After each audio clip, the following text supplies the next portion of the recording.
Interesante. Muy buena mañana, ¿cómo están? Nos encontramos en el Nodo Tecnológico. Ahora va a realizarse la segunda edición de Nodo Tech Day, donde van a haber emprendedores, profesionales y aficionados por la tecnología. Ahora contamos con la presencia de Bruno Scomarzo, que fue el diseñador audiovisual y de efectos especiales del Eternauta. Ahora lo vamos a escuchar. Perfecto. Bueno, es como para saber un poco más o menos cómo viene el público. La charla más o menos es un poco compleja, es parecida a esta situación, porque voy a explicar un poco cómo funciona una película y cómo se arma, básicamente de la siguiente manera. Esta nube de información que hay acá en la pantalla es una película, o un capítulo de una serie, o un videoclip, o un video de TikTok, cualquier cosa, casi cualquier pieza audiovisual se compone por esos elementos. Por supuesto estamos hablando de una situación que tiene mucha postproducción.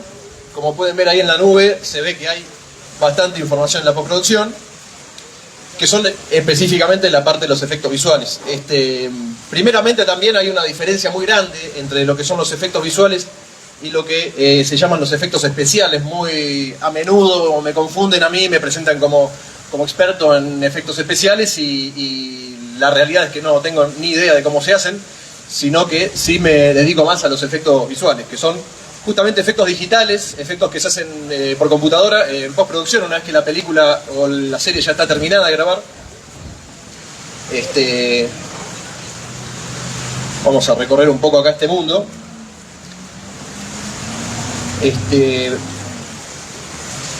Voy a ver cómo lo encaramos. Por ejemplo, una peli, cualquier serie se divide en tres etapas muy importantes, que son la preproducción, el rodaje y la postproducción. Esto es básicamente el planeamiento, el guión, cómo se va a hacer todo eso una vez que se empieza a grabar la película, y después qué es lo que pasa cuando ya está grabada la película, todo el trabajo de postproducción, que es justamente el momento de los artistas de efectos visuales, donde empezamos a entrar nosotros. Como pueden ver acá, VFX, bueno, son las siglas, estoy viendo cómo se ve en la pantalla, por ahí me tengo que acercar un poquito más. Pero bueno, vamos a ir de a poquito recorriendo un poco cómo funciona toda la... Recuerden que es abierto a todo público, así que pueden venir, van a estar hasta las 19 horas. Esta charla va a ser hasta las 11:30. Se atrapa el viento. Ahí vamos. La preproducción, hay toda una etapa de planeamiento de la película. Supongamos que, no sé, hay una persona, por ejemplo, digamos, no sé, Steven Spielberg, el tipo se leyó un libro que le gustó mucho, y dice, voy a hacer una película sobre dinosaurios y voy a hacer como que hay un parque de diversiones, pero son dinosaurios. Entonces hace un guión y este guión se va desglosando, más o menos dice, bueno, hasta bien esta parte de acá, vamos a necesitar efectos de computadora, vamos a necesitar ver cómo los hacemos. Yo te hablo a vos como si fueras mi interlocutor, de alguna manera. Ahí está, perfectamente. O no sé, o George Lucas, otro director, por ejemplo, tiene que hacer alguna película en donde tiene una criatura y no sabe si hacerla como, bueno, podemos hacerla como un títere o lo podemos hacer como un personaje digital. Todas esas son cosas que se van decidiendo en la preproducción y se van ya planificando estos efectos visuales desde antes de que se grabe la película.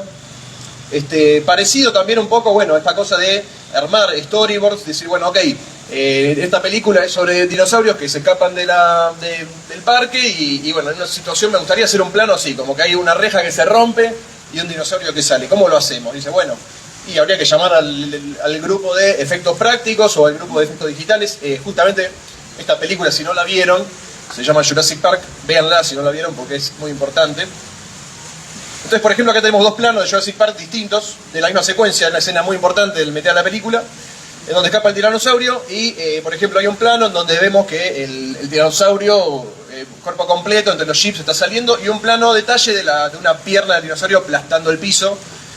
Y acá es donde empieza la planificación por planos, básicamente. O sea, en el plano abierto probablemente tengamos que hacer un dinosaurio digital, dice Spielberg, pero en este cerrado por ahí no hace falta que vayamos a lo digital y lo podemos hacer con nuestro equipo de utilería, armar una pierna de dinosaurio y para ese plano solamente apoyarla en el piso.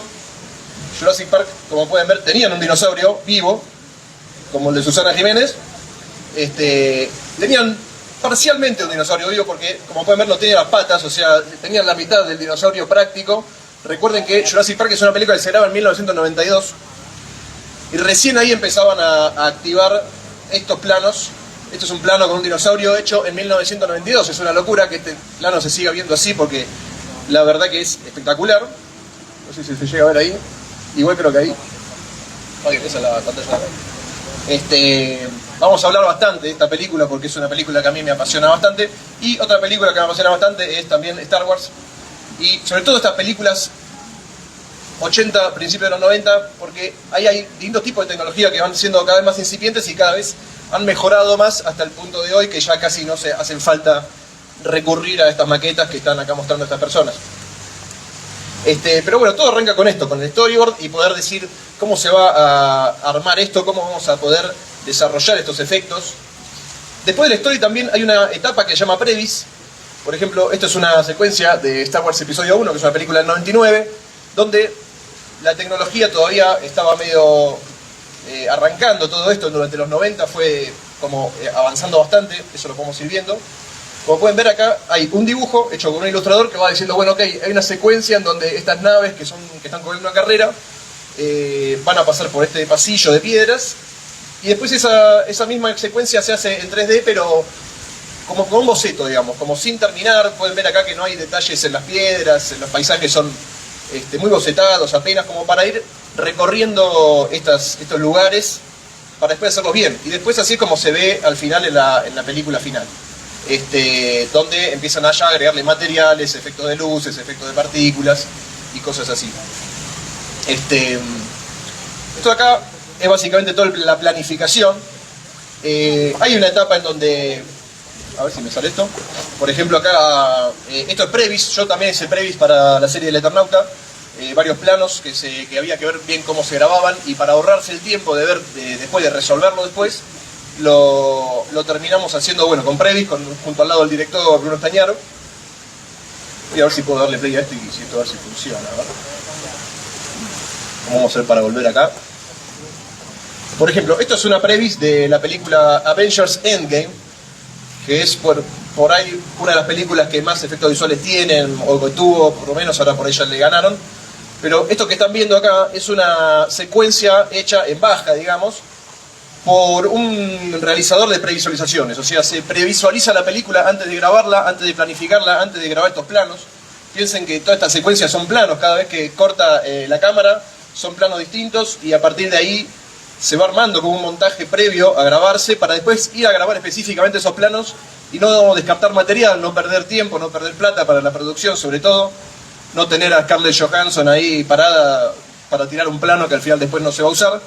Entonces todo esto se planifica muy meticulosamente, incluso antes a veces de elegir los directores de la película, cuando se trata de películas muy comerciales como por ejemplo esta Avengers.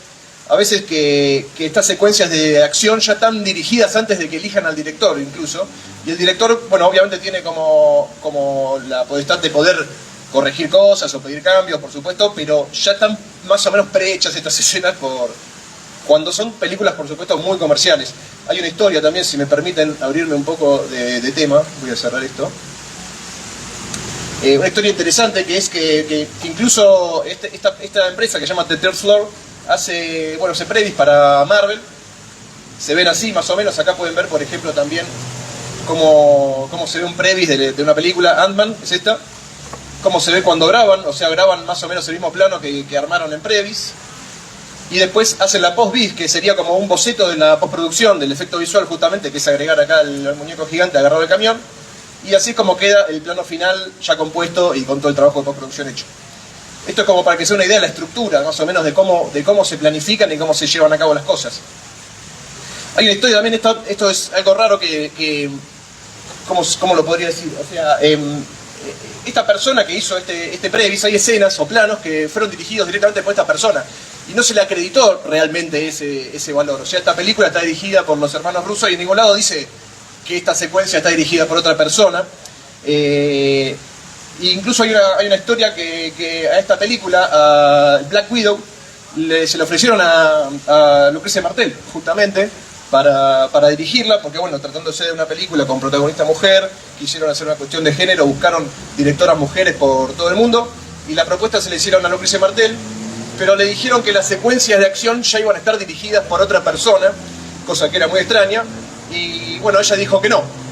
Básicamente por esto, porque bueno, ¿la dirijo o no la dirijo? ¿Cómo es esto de de que de golpe hay cosas que ya están prehechas o ya están decisiones tomadas.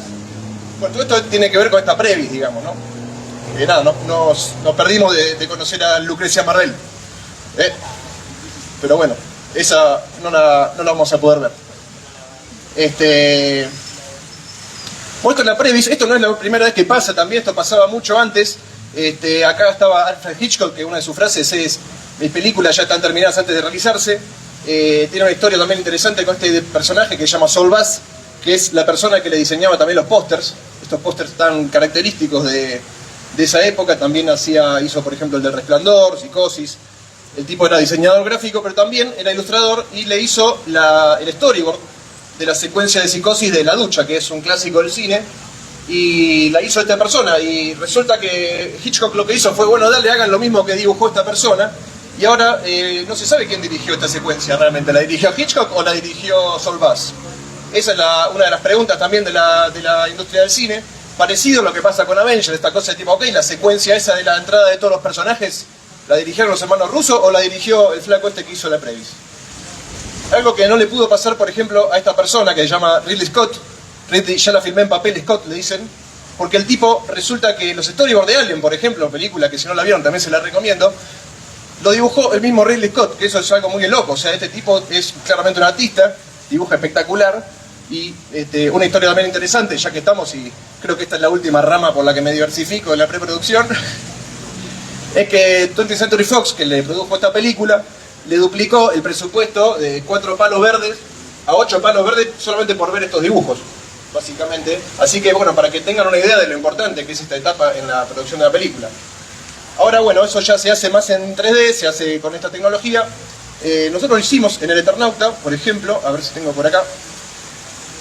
En el Eternauta pueden ver, por ejemplo, algunos planos que nos llegaban en forma de storyboard, y yo tuve que transformar estos storyboards en algo más técnico. O sea, la joda de un poco del previs es poder usar la misma cámara que se va a usar en el rodaje, por ejemplo. O sea, el Eternauta se filmó con una cámara que se llama Sony Venice 2, tiene un formato, tiene un sensor de un determinado tamaño. Eso se pone todo en el programa que usamos nosotros, que es el Unreal Engine, y hicimos los planos parecidos a lo que iba a hacerlos en la vida real, porque teníamos los tamaños que tiene la locación, los metros que hacen falta para tirar esa cámara, los tiros de cámara, los lentes que se pueden usar, y llegamos a un resultado bastante parecido a lo que se grabó finalmente. Acá tienen el plano final de cómo quedaba, y acá tienen el previs de cómo lo hicimos antes. Esto se hace antes justo con el director. Esto sí es diferente porque Estañaro, el director del Eternauta, estuvo sentado al lado nuestro haciendo esto. Incluso él mismo usaba el programa también, él mismo usaba el software, el Unreal Engine, y incluso muchas veces se daba esta situación de decir, a ver, déjame a mí, y nos corría, y él mismo lo hacía. O sea, es completamente distinto a lo que habíamos hablado antes de que hay secuencias que ya están prehechas para las películas más comerciales. También, y acá voy a ir ya pasando para el otro lado, es esta situación de que de golpe en el storyboard, sin por ahí recurrir a hacer previs para algunas secuencias, ya se puede ir detectando, por ejemplo, que esta es una situación del capítulo 2. Arriba siempre ven los códigos de las cosas, por ejemplo 102.36, esto es el capítulo 2, el 1 representa la primera temporada en este caso, 36 es la escena y 50 es el plano. No es que tenga 50 planos, sino que se le pone varios ceros a los planos por si acaso queremos meter planos en el medio y no tener que empezar a poner 5B, 5A, 5C, y es un de pelote. Entonces a veces se dejan 2 ceros después del número del plano para poder decir, ok, si queremos meter un plano entre el 5 y el 6, se va a llamar 55, básicamente. No sé si eso se entendió, pero ahora lo vamos a ver mejor. La cuestión es que este plano se grabó en una locación real. Acá arriba, en toda la desglose del storyboard, podemos ver que dice arriba locación real, esto se graba acá. Y esto, que es el interior de un auto, dice, bueno, ok, esto lo vamos a grabar con pantallas de fondo, que esto es Virtual Production, en Unreal Engine. O sea que acá pueden ver cómo se grabaron, cómo quedaron esos dos planos. Esto es locación real, y esto es un auto, y eso que está ahí atrás, que se corre por el fondo, no sé si se llega a ver, es una pantalla con Unreal Engine corriendo en tiempo real. Que eso básicamente es Virtual Production. Acá vamos a empezar a ver cómo se van moviendo todas estas redes, estas flechas. Como pueden ver, Virtual Production también avanza al mismo tiempo que el rodaje de la película. El Virtual Production es una mezcla entre los efectos visuales y el rodaje, o sea, se hacen los efectos visuales en tiempo real en cámara. A veces le llaman efectos visuales hechos en cámara. Acá tienen, por ejemplo, cómo se grabó el Eternauta. Ahí lo tienen a Darín. Y eso de ahí es una pantalla gigante con ese fondo que hicimos nosotros en Unreal Engine, que básicamente es Buenos Aires escaneada en 3D. Y pueden ver también cómo se mimetizan los autos que están en el rodaje. O sea, estos son autos reales. Y aquel auto de allá ya es un auto digital. La joda es justamente amalgamar las dos tecnologías, o sea, amalgamar la realidad y lo digital para que no se note ese paso. También van a ver acá que hay como una raya, no sé si lo llegan a distinguir ahí, que eso de ahí es en realidad lo que ve la cámara. Eso es solamente lo que ve la cámara, se llama el frustrum. Es como solamente el fondo que está renderizando el Unreal para que quede empatada con la cámara. La cámara está acá y tiene unos sensores que pueden ver el techo, unos puntitos que hacen que cuando la cámara se mueve, la cámara del Unreal también se mueve. Acá hay otra escena parecida también. Van a ver siempre lo mismo, siempre hay una realización del equipo de utilería, de los primeros metros, y después arranca la pantalla. Acá hay una vía del tren generada, esto es todo un estudio cerrado, por supuesto. Acá también lo mismo, teníamos un tacho de basura de la ciudad de Buenos Aires, y esto es una esquina de allá de Núñez. Acá pueden ver el plano cómo quedaba final. Pero bueno, lo importante es que más o menos, para que se den una idea, este es el tamaño del grupo técnico del Eternauta. Ahí estoy yo. Y estos somos todos más o menos. Algunos están agregados, por ejemplo el Papa Francisco, estaba de alguna forma, estaba, bueno, el Eternauta mismo. Este es Cavallo, pero no sé por qué está Cavallo. Y después, bueno, también estaba Darín, porque lo queríamos mucho, pero nunca venía. Y también está Favali, porque Favali nos sorprendió mucho. Ahí está Favali. Favali nos sorprendió mucho, la verdad. Nosotros vimos todo cómo se fue armando, vimos todo el proceso de casting, todo, y dijimos, uy, mirá, y al final, la verdad que lo quisimos mucho al final de la serie.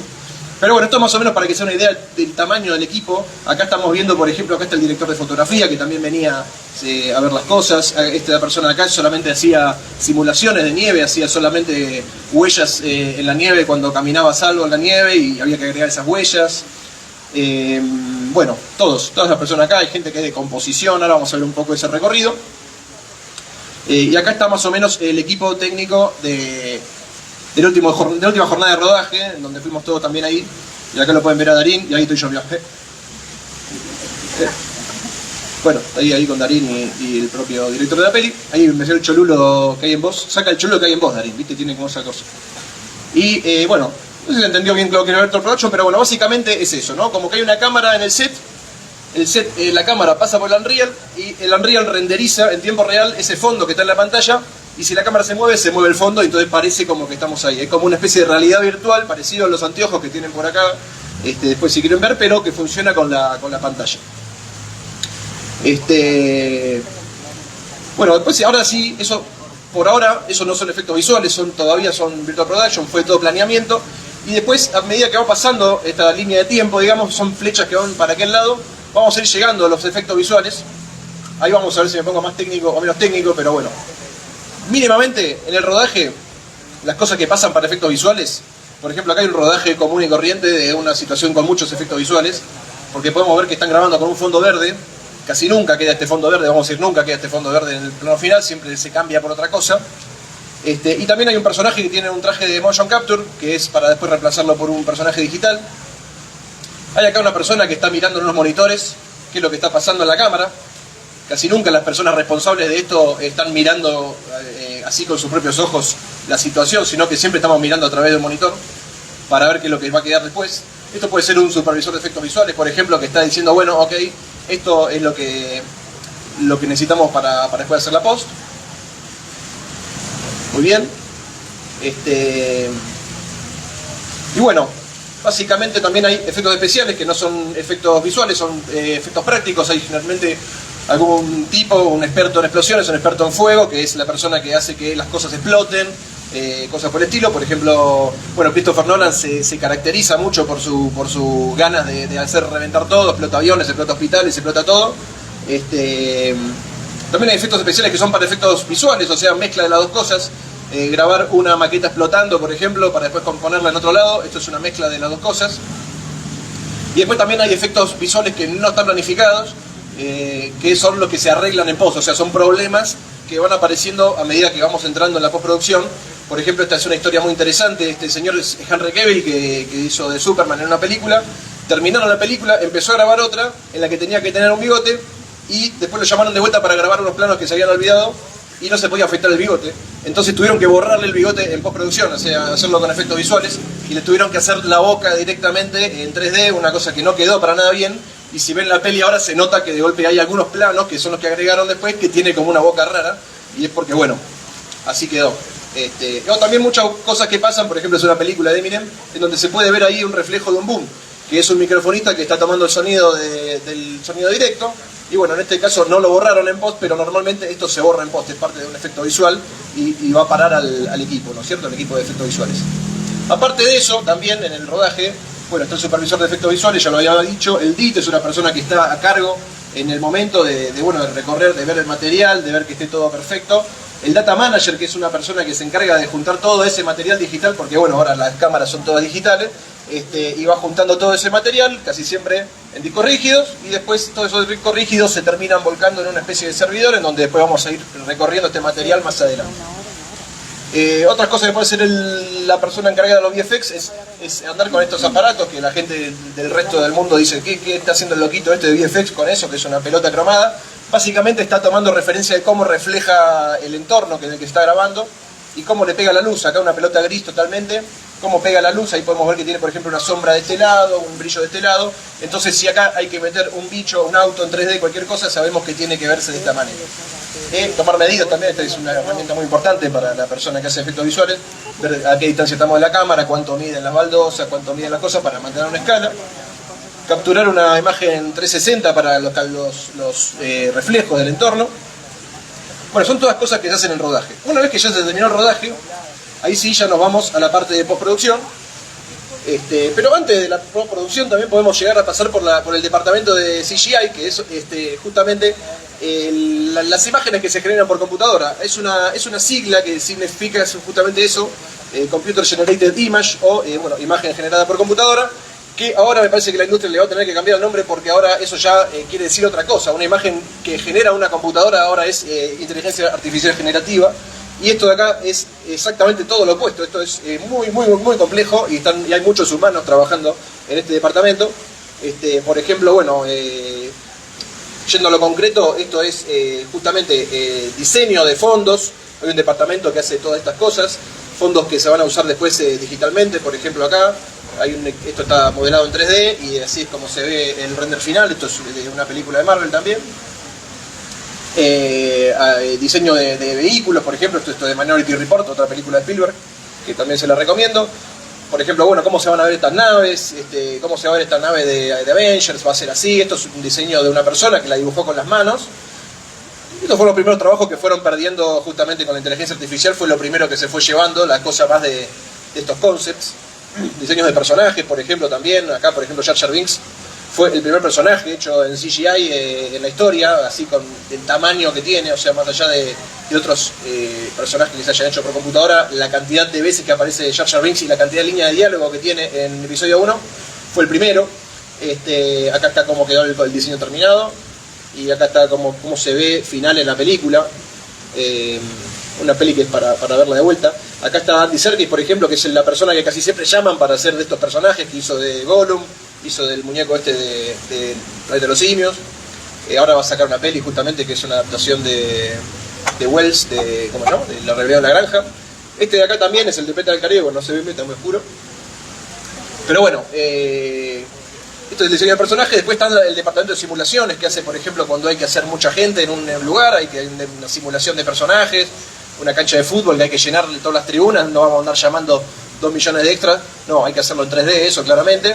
Entonces eso se hace con simulaciones de agua, explosiones, roturas, cosas, simulaciones de ropa, todo esto es también digital. Todo esto es parte del departamento de CGI, todo esto se compone todo junto. Después de acá, una vez que se genera todo eso, está también la gente del modelado 3D. Estos son los software que se usan profesionalmente para aquellos que están interesados en pertenecer acá. Maya es el más profesional, Blender cada vez está entrando cada vez más. Blender tiene la ventaja de que es gratis y que cualquiera lo puede usar, es libre, es justamente la idea del futuro de los software de alguna manera, pero pero bueno, claramente no es un negocio para los que lo hacen, porque son personas que voluntariamente lo van generando y programando. Todo el mundo puede participar también de generar Blender. Esto es lo que se hace con modelado 3D, naves, cosas. El tipo de fotogrametría, esto es lo que hicimos en el Eternauta para escanear Buenos Aires. Básicamente es sacar fotos de edificios y de cosas. Estos se llaman clones digitales. Vamos generando fotos para que esas fotos se triangulan y se transforman en estos elementos 3D. Por ejemplo, acá tienen una esquina de Buenos Aires, esto es Puente Saavedra. Esto es una imagen de dron. Y esto es una imagen 3D de ese lugar, que está hecha con fotogrametría. Acá pueden ver, por ejemplo, esos triangulitos blancos son todas fotos distintas de drones que van caminando por ahí. Y vamos triangulando esas imágenes y vamos generando el material en 3D. Esto es la esquina misma en 3D. Esto es lo que se hizo en el Eternauta para generar los fondos. Los materiales, se usa el Substance Painter para materiales 3D, Blender también se usa para hacer materiales, todas estas cosas.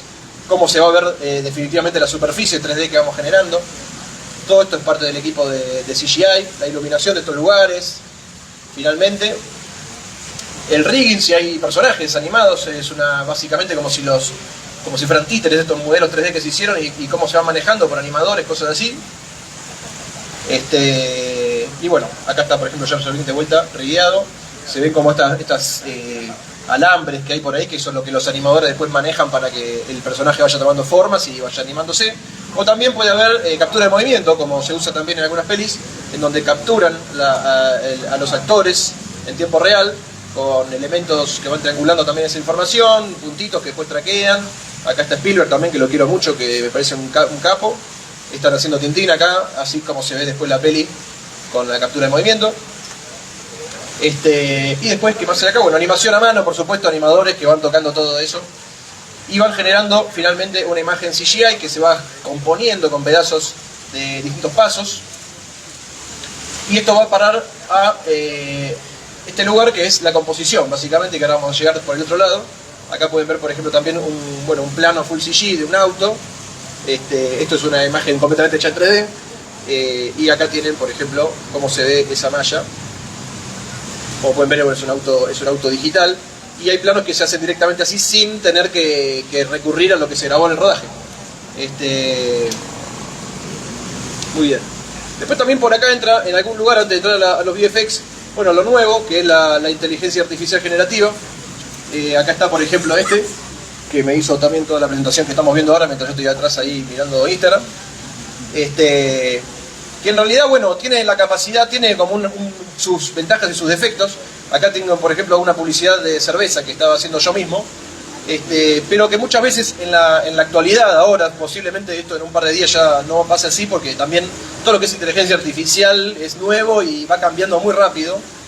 Pero puede llegar a ser que en el medio de una transformación a video, de una imagen tan nítida, los textos o los detalles muy chiquitos se empiezan a borronear. Por ejemplo, esta marca de cerveza ya no dice más Budweiser ahí.